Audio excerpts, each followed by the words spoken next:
Hello दोस्तों, नमस्कार। SM किसी चैनल में मैं आप सभी लोगों का दिल से बहुत बहुत स्वागत करता हूं। दोस्तों, इस वीडियो में हम लोग बात करने वाले बहुत एक इम्पॉर्टेंट टॉपिक के बारे में, जो कि मैंने कल एक ऐसा ही वीडियो बनाया था। यस दोस्तों, आप सभी लोगों को पता है कि अमेरिका में यहाँ पे चुनाव होने जा रहे हैं एंड उसका इम्पैक्ट क्या रहेगा इंडियन स्टॉक मार्केट के ऊपर, ये ऑलरेडी कल का वीडियो आपको बता देगा। बट दोस्तों, यहाँ पे अगर हम लोग बात करें कौन से सेक्टर के ऊपर, कौन से शेयर्स के ऊपर ये जो चुनाव है उसका प्रभाव सबसे ज़्यादा होगा। प्रभाव मतलब आइदर वो शेयर्स ऊपर जा सकते हैं या फिर उन शेयर में हम लोग को गिरावट देखने को मिलेगी। सो उसी से रिलेटेड दोस्तों यहाँ पे चर्चा करने वाले हैं। सो दोस्तों, सबसे पहले वीडियो को स्टार्ट करने से पहले कुछ इंपॉर्टेंट पॉइंट्स बताऊंगा, जो कि आप लोगों की जो थिंकिंग बात है ना, मतलब जो बोलते हैं ना मेंटेलिटी, उसको हम लोग सुधार सके। यस दोस्तों, याद रखना, कुछ इंपॉर्टेंट पॉइंट्स बताना चाहूँगा। चुनाव कोई भी जीत के आ जाए, यस वापस कहना चाहूँगा, चुनाव कोई भी जीत के आ जाए, मार्केट ख़त्म नहीं होता है। मतलब लोगों को लगता है कि डोनाल्ड ट्रम्प जीतेंगे तो ही मार्केट ऊपर जाएगा या फिर मार्केट ख़त्म होगा, ऐसा कुछ भी नहीं होता है। डोनाल्ड ट्रम्प के अगेंस्ट जो बाइडेन खड़े हैं वो जीत के आते हैं या फिर हारते तो फिर मार्केट खत्म, ऐसा कुछ भी नहीं होता है। वो एक टेम्पररी रिएक्शन होता है। मार्केट एक टेम्पररी वॉलेटिलिटी में आ जाएगा एंड मार्केट की जो जर्नी है ना दोस्तों, वो लंबी अवधि के लिए वापस ऊपर ही जाना शुरू होगी। सो ये दिमाग से निकाल दो कि अगर आपको लगता है कि ये होगा या फिर ये प्रेसिडेंट करके चुन के आएंगे तो ही आगे सब कुछ बढ़िया है, वरना सब कुछ खत्म हो गया, ऐसा कभी भी नहीं होता है दोस्तों, बिलीव मी। एंड अगर आपको ये इसके ऊपर भी डाउट है तो चलिए मैं आप लोगों को इसी वीडियो में कुछ चीज़ें प्रूव करके बता दूंगा। उसी के साथ साथ दोस्तों, अगर हम लोग इंडियन मार्केट की भी बात करें, यस दोस्तों, इंडियन मार्केट की अगर बात करें तो आप सभी लोग पता है 2008 और 9 में क्या हुआ था। पूरा फाइनेंशियल क्राइसिस आया था, लेमन ब्रदर्स, आप सभी लोग पता है एक बैंक डूबने के कारण पूरा 2008-9 हर कोई याद है स्टॉक मार्केट से रिलेटेड।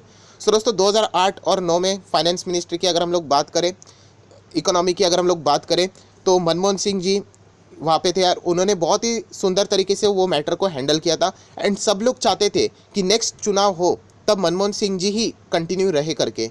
और दोस्तों इसीलिए, मतलब मैं वापस कहना चाहूँगा, कोई पॉलिटिकल स्टेटमेंट नहीं देना चाहूँगा, कि मनमोहन सिंह जीत के भी आए और उसके बाद मार्केट में हम लोग को अपर सर्किट लगते हुए देखने को मिला। दोस्तों उस वक्त ऐसी चर्चाएं चल रही थी कि अगर मनमोहन सिंह के अलावा फ्यूचर में अगर कोई दूसरा प्राइम मिनिस्टर अगर बनते हैं या फिर कोई भी दूसरे अगर कोई चुनाव जीत के आती है पार्टी, तो फिर स्टॉक मार्केट ख़त्म हो जाएगा। बट दोस्तों आज अगर हम लोग बात करें 2014 में, क्या ऐसी बात थी? सिर्फ 4 से 5 साल में सब कुछ कहानी पलट गई। सो दोस्तों बताने का मकसद यही है, देखिए बाकी जनता की तरह मत बिहेव करना। वहाँ पे वो पॉलिटिक्स, कांग्रेस वर्सेस बीजेपी, आम आदमी पार्टी, वो झगड़ते रहेंगे। हम यहाँ पे स्टडी की बात कर रहे हैं। आप थिंकिंग पैटर्न देख लेना, ऐसा लग रहा था कि अभी कोई आएगा मनमोहन सिंह के अलावा तो फिर ख़त्म ही है स्टॉक मार्केट। बट 2014 में सब लोग चाहते थे कि सरकार में परिवर्तन भी हो।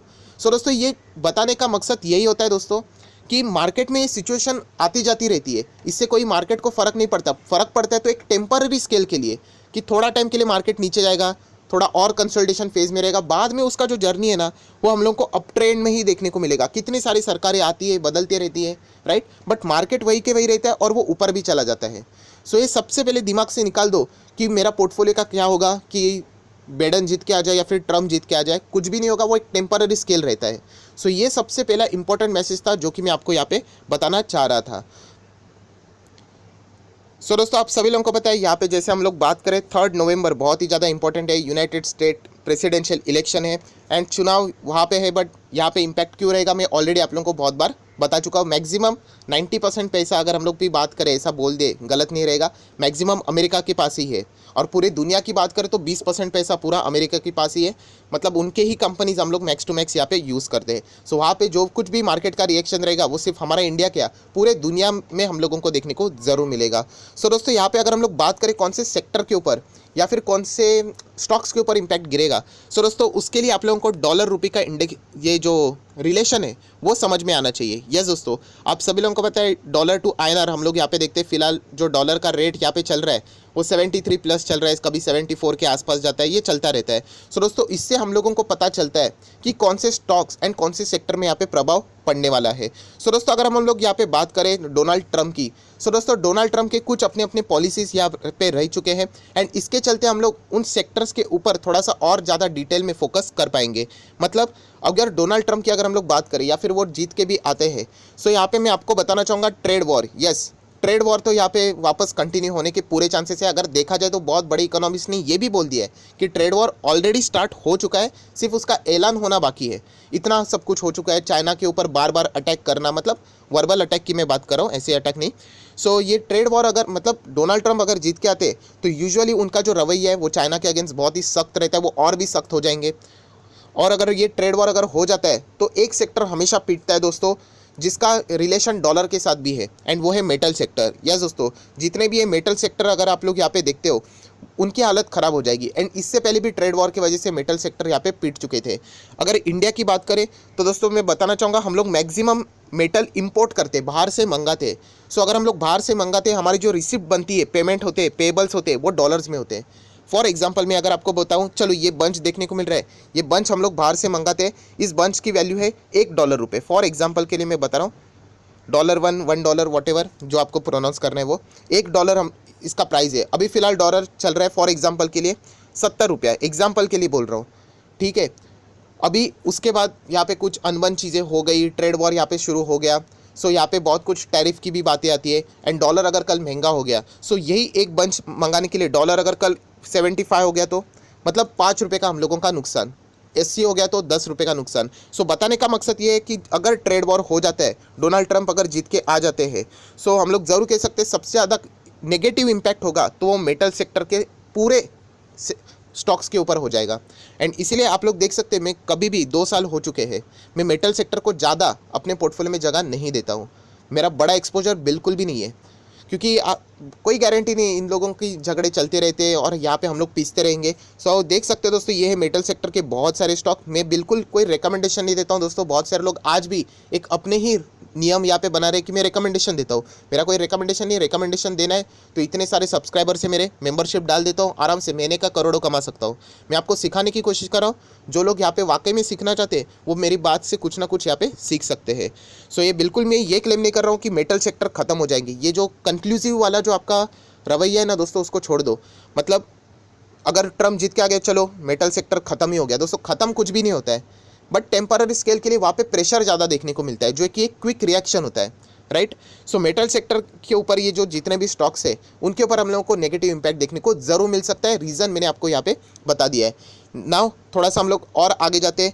डॉलर से रिलेटेड अगर हम लोग बात करें, सो निफ्टी IT, यस दोस्तों, यहाँ पे अगर हम लोग बात करें तो सबसे ज़्यादा फायदा डॉलर जब बढ़ता है ना, IT सेक्टर को होता है। क्यों? क्योंकि हम लोग IT की सर्विसेज एक्सपोर्ट करते हैं। मैक्स टू मैक्स आप लोग देख लेना, IT के कितने सारे कॉन्ट्रैक्ट्स इंडिया से, मतलब जो पूरी दुनिया के जो कॉन्ट्रैक्ट है वो इंडिया के कंपनीज को बहुत ज़्यादा मिलते हैं। एंड इसीलिए IT सेक्टर हम लोग को बहुत ज़्यादा भागती हुई देखने को मिलती है। बट अगर हम लोग ट्रंप की बात करें, अगर ट्रंप यहाँ पे जीत के आते, सो दोस्तों ट्रंप आप देख चुके हैं कि H1B वीज़ा, जो मतलब बाहर के जो वर्कर्स यहाँ पे आते हैं, लेबर्स यहाँ पे आते हैं, या फिर कोई भी जो लोगों को बुलाया जाता है, इंजीनियर्स को बुलाया जाता है कहाँ पे, अमेरिका में काम करने के लिए, कम पगार देनी पड़ती है कंपैरेटिवली अगर हम लोग बात करें। सो वो ट्रंप ने रोक दिया है। वो चाहते हैं कि वहाँ पे जो लोग हैं उन्हीं को हायर किया जाए, सो उन्हीं को जॉब मिलेगा। वो ट्रंप की पॉलिसी है, एंड देखा जाए तो वो कुछ हद तक सही भी है। सो इसी के चलते अगर हम लोग बात करें ट्रंप जीतेंगे तो निफ्टी IT को प्रॉब्लम हो सकती है। बट इसका अर्थ ये है क्या निफ्टी खत्म हो, IT खत्म हो गए? आज भी ट्रंप ही है ना, क्या IT खत्म हो गया? IT तो टॉप पे चल रहा है। तो इसलिए ये मैंने सेकेंड टाइम आपको प्रूफ करके बता दिया, एक क्विक रिएक्शन होगा, एक छोटा मोटा करेक्शन होगा, गिरावट होगी। जो स्मार्ट बंदा है वो समझ जाएगा कि अरे इनफैक्ट ये तो खरीदने का मौका है, क्योंकि इससे कंपनी बर्बाद नहीं होती है। हाँ, बिजनेस करने के लिए डिफ़िकल्टीज हो सकती है, बट ये नहीं होगा कि चलो इन्फोसिस आपके ऊपर हम लोग ताला लगा रहे, ऐसा नहीं होता है। ये बच्चों वाली बातें हो गई। तो यही कहना चाहूँगा कि IT सेक्टर्स को फ़ायदा यहाँ पे अगर हम लोग बात करें, IT की मैं यहाँ पे बात कर रहा हूँ, तो यहाँ पे अगर सबसे ज़्यादा अगर हम लोग बात करें तो IT सेक्टर को इतना फ़ायदा नहीं होगा। अगर ट्रम्प जीत के आ गए तो यहाँ पे थोड़ा नुकसान हो सकता है। एंड ये जितने भी ITs की अगर आप लोग बात करेंगे, ADR आप लोगों को देखने को मिलता है, वो सारे के सारे अगर आप लोग देखोगे तो यहाँ पे थोड़ी से प्रेशर में आ सकते हैं, बट ख़त्म नहीं होंगे। और दोस्तों अगर कोई आखिरी सेक्टर यहाँ पे बचता है तो उसका नाम है निफ्टी फार्मा।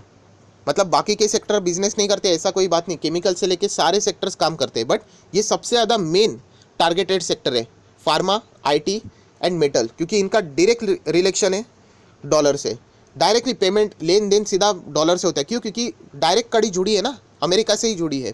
सो फार्मा की भी बात करें तो वही से आप देखा होगा कितनी बार न्यूज़ चैनल के ऊपर, कल का भी न्यूज़ चैनल देख लेना, चलो मैं आज बोल देता हूँ, कौन सा भी आप लोग न्यूज़ चैनल जो फॉलो करते हो, आपको नीचे हेडलाइन में एक न्यूज़ तो ज़रूर देखने को मिलेगी कि फलाना फलाना फार्मा कंपनी को यूएस एफडीए से मंजूरी मिल गई, ये दवा को मंजूरी मिल गई, या फिर ये दवा से मंजूरी नहीं मिली। मतलब वहाँ की जो परमिशन होती है उससे हम लोगों को पता चलता है कि यहाँ पे आगे क्या होने वाला है। सो जितने भी फार्मा कंपनीज है दोस्तों, उनकी भी सेम कहानी है।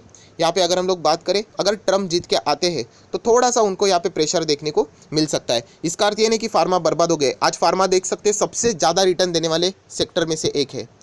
सो ओवरऑल बताने का कहानी का मकसद यही है कि जो ये चुनाव होंगे उसका जो रिएक्शन रहेगा, ये ट्रेडर लोगों के लिए बहुत ज़्यादा इंपॉर्टेंट होता है। क्योंकि ट्रेडर मतलब क्या, वो अभी के अभी पकड़ने की कोशिश करेंगे मार्केट को। हम लोगों को क्या फ़र्क पड़ता है, हम तो लॉन्ग टर्म इन्वेस्टर है, जो होना है हो जाने दो, राइट।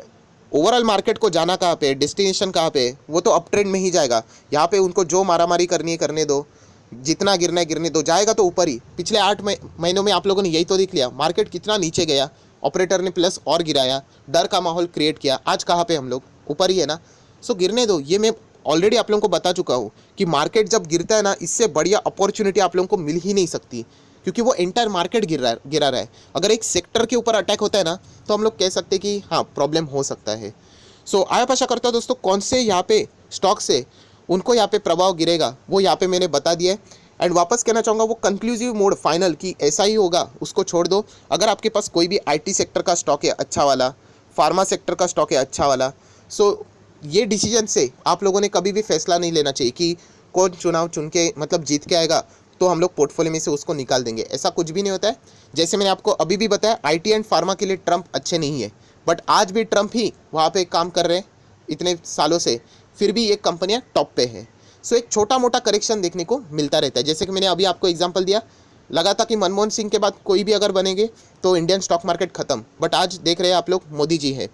ये भी कहना चाहूँगा, बहुत सारे लोगों को ऐसा भी लगेगा कि मोदी जी के अलावा अभी कोई और आ ही नहीं सकता। दोस्तों ऐसा हमेशा लगता है हम लोगों को, बट आगे डिपेंड करता है ये सारी चीज़ें। सो ये चेंज होते रहता है। एंड वापस कहना चाहूँगा, इसको पॉलिटिकली वे में ना ले, ये स्टडी पर्पस के लिए चैनल है, बाकी लोगों के जैसे चैनल नहीं है, वहाँ पे झगड़ते रहते वो लोग। सो आशा करता हूँ दोस्तों मेन पॉइंट आपको समझ में आया होगा कि मैं क्या बताने की कोशिश कर रहा हूँ। सो ओवरऑल समरी के फॉर्म में एक ही बात बोलना चाहूँगा, इलेक्शन का रिजल्ट कुछ भी हो, मार्केट में वॉलेटिलिटी बनेगी। देख लेना, कोई भी जीत के आ जाए, मार्केट गिरेगा, थोड़ा सा करेक्शन होगा ही होगा, बट एक बात पक्की है कि मार्केट जाएगा तो ऊपर ही जाएगा लॉन्ग रन जर्नी में। सो जो अच्छे शेयर है उसकी लिस्ट बना के रख लो, मार्केट गिरता है तो अच्छे से बाय कर लेना और शांति से बैठ जाना। सो आशा करता हूँ दोस्तों मेन टॉपिक आपको यहाँ पे समझ में आया होगा। तो ज़रूर इस वीडियो को लाइक करना, दोस्तों के साथ शेयर करना, तो उनको भी ये सारी बातें पता चल जाएगी। So that's it, thank you very much दोस्तों, we will be meeting our next video. तब तक के लिए बाय बाय।